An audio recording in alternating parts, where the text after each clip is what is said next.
প্রশ্ন করো না অদিতি। অনেককে কে মারার চেষ্টা করেছিল মা? অনেক এই বাড়ির ছেলে। তাকে তাকে আমি কেন খুন করতে যাব?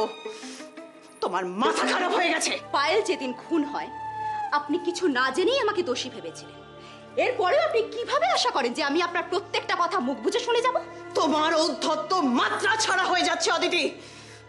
এই অধ্যত্ত আপনার কাছ থেকেই শেখা।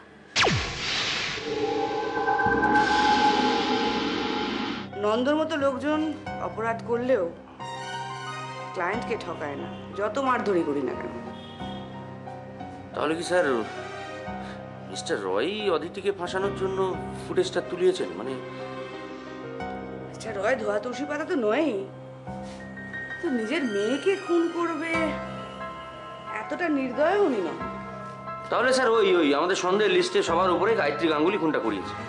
গায়ত্রী গাঙ্গুলি খুনটা করায়নি, কিন্তু কোনো সেন্স নেই। কি বলছেন স্যার? মিস্টার রয় অর্ধেক সম্পত্তির মালিক, তার মেয়েকে কেন খুন করাবে গায়ত্রী গাঙ্গুলি? আচ্ছা স্যার, এমন তো নয় যে মানে ধরুন খুনটা করার ছিল অন্য কাউকে, অ্যাক্সিডেন্টালি পায়েল খুন হয়। আহা, ছেড়ে দাও না, এই সমস্ত পুরনো কাসুন্দি ঘেটে কি লাভ? না দাদা ভাই, আজ আমাকে বলতে দিন। আপনাদের না বলা অব্দি আমি কিছুতেই শান্তি পাচ্ছি না। ও যখন বলতে চাইছে তখন শোনোই না। ও হয়তো সবকিছু বলে হালকা হতে চাইছে। আচ্ছা ঠিক আছে, বলো কি কি হয়েছে কি? আসলে মেজদি টাকা চুরি করেনি, মেজদি চোর নয়। এসব আমার মার ষড়যন্ত্র।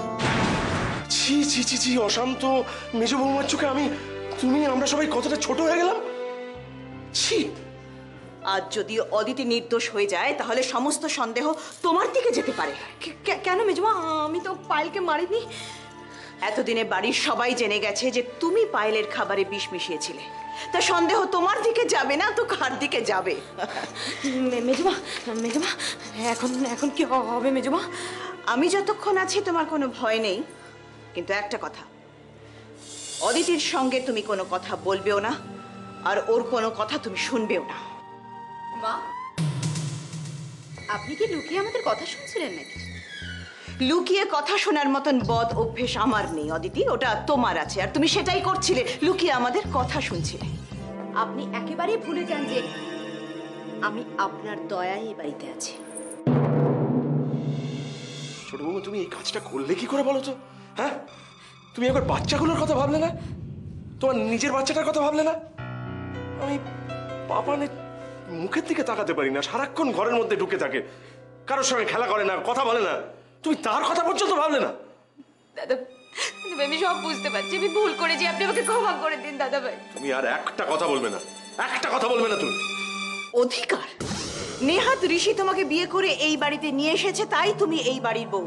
তার মানে তুমি কি ভেবেছো তোমার আর আমার অধিকার একেবারে সমান হয়ে গেছে? সেটাই কি উচিত নয় মা? এই গাঙ্গুলি বাড়ির জন্য, এই ব্যবসার জন্য আমি যা পরিশ্রম করেছি সেটা তুমি নিজের মুখেই স্বীকার করেছো। তুমি কি করেছো এই বাড়ির জন্য? গৌতমের বাবা এই ব্যবসাটা শুরু করেছিল। জ্যাঠামশাই মৃত্যুর পর এই ব্যবসাটা আপনি নিজের হাতে নিয়েছিলেন। এই ব্যবসার শ্রীবৃদ্ধি, এই ব্যবসার সুনাম সবকিছু আপনার জন্য, আমি স্বীকার করছি। আবার এগুলোকে অন্যায়ভাবে দখলও করেছিলেন। এই বাড়িটা যেমন আপনার তৈরি করা নয়, এটা পৈতৃক সম্পত্তি। তোমার স্পর্ধা দেখে আমি অবাক হয়ে যাচ্ছি। তোমাকে আমি আমি কি খুব একটা ভুল বলে ফেললাম? আপনি আমাকে, কাবেরীকে, অনেককে গুন্ডা দিয়ে মারতে চাননি? কি প্রমাণ আছে তোমার হাতে? কি প্রমাণ আছে? অনেক প্রমাণ আছে, প্রচুর প্রমাণ আছে মা। কিন্তু শুধুমাত্র আপনার মুখ চেয়ে, গাঙ্গুলি বাড়ির মুখ চেয়ে আমি অনেক পিসিমণি আপনাকে পুলিশের হাতে তুলে দিইনি। যাদের ভরসায় এত বড় বড় কথা বলছো, আমি দেখবো তারা এই বাড়িতে আর কি করে থাকে। আজই আমি ওদের তাড়াবো। মা, পারবেন না। পৈতৃক সম্পত্তিতে এখন মেয়েদেরও সমান অধিকার।